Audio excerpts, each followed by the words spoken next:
ছাত্ৰ সন্থাই ধাৰাবাহিকভাৱে প্ৰতিবাদ কৰিছে স্মাৰ্ট মিটাৰ যি স্মাৰ্ট ডকাইত এই ডকাইত আমাক নালাগে আমি কোনোপৰে গ্ৰহণ নকৰোঁ কিন্তু অসম চৰকাৰে যদি ভাবিছে বিজেপি নেতৃত্বাধীন চৰকাৰে যদি ভাবিছে হাৰাশাস্তি কৰি ৰাইজৰ ওপৰত এই স্মাৰ্ট মিটাৰ জাপি দিব পাৰিব তেতিয়াহ'লে কিন্তু তেওঁলোকো প্ৰত্যাহ্বানৰ সন্মুখীন হ'ব লাগিব আৰু আমি এই APDCL বিভাগকো আহ্বান জনাব আহিছোঁ যে আপোনালোকে স্মাৰ্ট মিটাৰ লগোৱা যি কাম কাজ কৰিছে এইবোৰ বন্ধ কৰিব লাগে আৰু ইয়াৰ লগতে যিমানসমূহ স্মাৰ্ট মিটাৰ লগাইছে এইবোৰ খুলি দিব লাগিব আৰু এটা কথা স্পষ্ট তেওঁলোকে যদি বাৰে বাৰে এনেকুৱা ধৰণকে এইবোৰ মডেল আনি অসমৰ মানুহক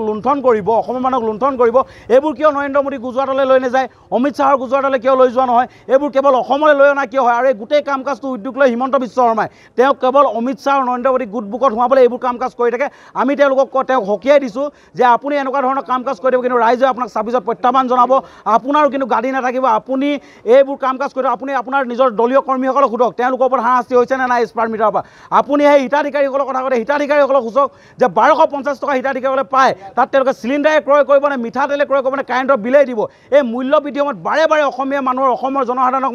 এনেকুৱা লুণ্ঠন ৰাজ চলাব এইটো কথা কোনোপধ্যে গ্ৰহণযোগ্য নহয় আৰু এটা কথা আমি স্পষ্টকৈ সকীয়াই দিছোঁ ইয়াৰ পাছত তেওঁলোকে কোনো ধৰণৰ স্মাৰ্ট মিটাৰ লগাব যাব নোৱাৰে যদি স্মাৰ্ট মিটাৰ লগাবলৈ যায় তেতিয়াহ'লে কিন্তু ছাত্ৰ সন্থাৰ প্ৰত্যাহ্বানৰ সন্মুখীন হ'ব লাগিব আমি ৰাইজক লৈ কিন্তু সেইসকলক বহু খেদা দিবলৈ আমি বাধ্য আজি আমি সদৌ তিনিচুকীয়া জিলা ছাত্ৰ সন্থাৰ আহ্বান মৰ্মে আমি ডুমডুমা আঞ্চলিক ছাত্ৰ সন্থাই APDCL যি স্মাৰ্ট মিটাৰ আতিশায্য আৰু যি কাৰেণ্টৰ অনিয়মিত আৰু কাৰেণ্টৰ বিলৰ ওপৰত আমি সহযাত্ৰা কাৰ্যসূচী লৈছোঁ এইখন চৰকাৰে কেইখনমান আঁচনি দি যে ৰাইজক কিনি থৈছোঁ বুলি যি মতালি কৈ আছে সেই কথা আমি এইখন চৰকাৰক স্পষ্ট কৈ দিছোঁ তেওঁলোকে আঁচনি দিয়ক আমি তাত কোনো ক'বলৈ যাওঁ কিন্তু তেওঁলোকে সেই আঁচনি পূৰাবলৈ কিছুমান স্মাৰ্ট মিটাৰ দি দিব কিছুমান ডকাই দি দিব অনিয়মিত কিছুমান সকলো বস্তুৰ মাচুল বঢ়াই ল'ব তাৰপিছত তেওঁলোকে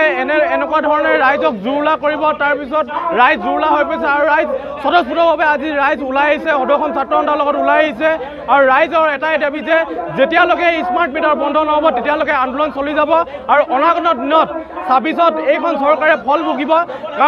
কাৰণ বিধানসভাত যেতিয়া তেওঁলোকক কৈছিলে যে এই স্মাৰ্ট মিটাৰটো প্ৰথমে তেওঁলোকক ট্ৰায়েল মিটাৰ হিচাপে দিছিলে আৰু যেতিয়া প্ৰতিবেদন দাখিল কৰিব দিছিলে তেওঁলোকে কিছুমান বেবেৰীবাং কথা কয় কিছুমান মিয়া মুছলমান হিন্দু পুখুৰী এইবিলাক কথা কৈ এই গোটেই বিষয়বস্তুটোৱে তল পৰি গ'ল এই আমাক এনেকুৱা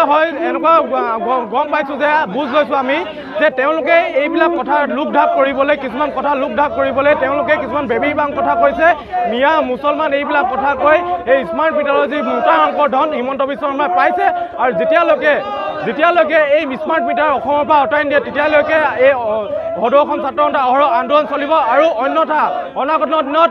এই স্মাৰ্ট মিটাৰ ৰাইজে যে ঘৰৰ পৰা খুলি আনি এই APDCL কাৰ্যালয়ৰ সন্মুখত যে ভাঙিব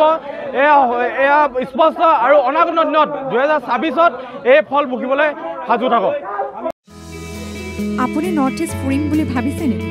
আপুনি নৰ্থ ইষ্ট ক'ত কেনেকৈ ফুৰিম বুলি যদি ভাবি আছে তেতিয়াহ'লে এতিয়াৰ পৰা আৰু চিন্তা নাই আপনি গাড়ী আছে আপনি গাড়ী এটা নিৰ্ভৰযোগ্য টেক্সি সেৱা প্ৰতিষ্ঠান য'ত দক্ষ টুৰ গাইডছ লৈ আপুনি ঘূৰিব পাৰিব আৰু লগতে আপুনি ডমেষ্টিক বা ইণ্টাৰনেশ্যনেল পেকেজেছ আৰু ফ্লাইট বাছ ৰেলৱে বা হোটেল বুকিঙৰো সুবিধা পাব সবিশেষ জানিবলৈ আৰু সেৱা গ্ৰহণ কৰিবলৈ www.apnigari.com এতিয়াই লগ ইন কৰক অথবা স্ক্ৰীনত দিয়া নম্বৰত যোগাযোগ কৰক